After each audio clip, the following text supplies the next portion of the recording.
So I have a question for you to start this off.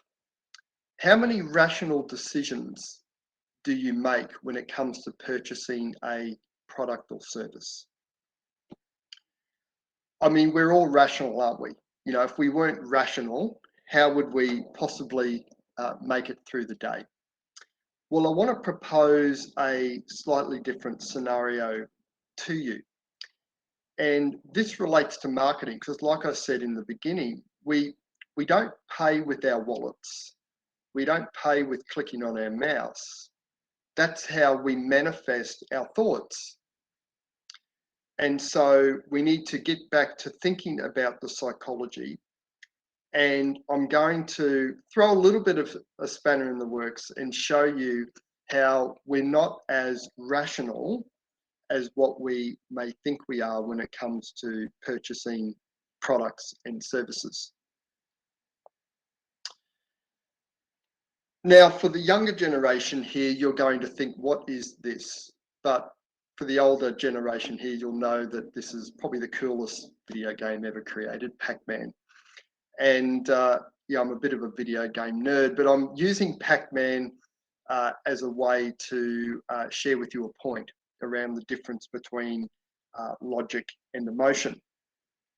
Now, when we make purchases, we tend to think we're like Mr. Pac-Man. He's Pac-Man, but I call him Mr. Pac-Man out of respect. We tend to think like we're Mr. Pac-Man because we make logical, rational, easy decisions. We make decisions that we believe are the most convenient.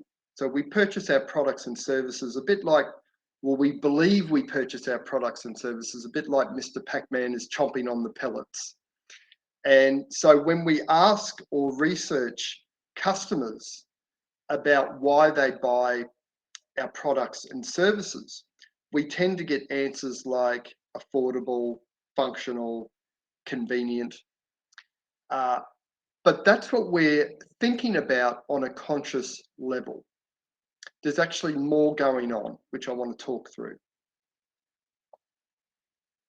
So when it comes to logic, we believe this is what we believe we do. We believe we digest information to arrive at a logical conclusion.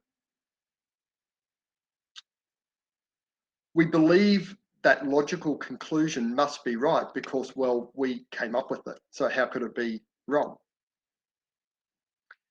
And we justify the purchase through reason and rationale. That's what we believe is going on when we're looking at our purchases.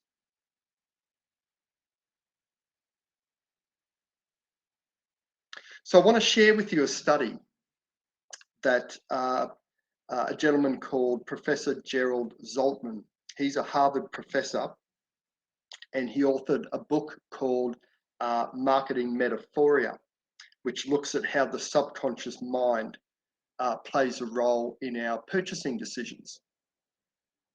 And his study showed that, well, one of his many studies showed that 95% of our purchasing decisions take place in the subconscious mind. Now, for businesses that are marketing, which is many businesses, I'd have to say most businesses market to the logical mind. So most businesses market to the 5%. Whereas what's really going on is the 95%, because the subconscious mind is largely ruled by emotions. So if we're marketing to logic, yet people are making decisions based on emotion, we've got a problem.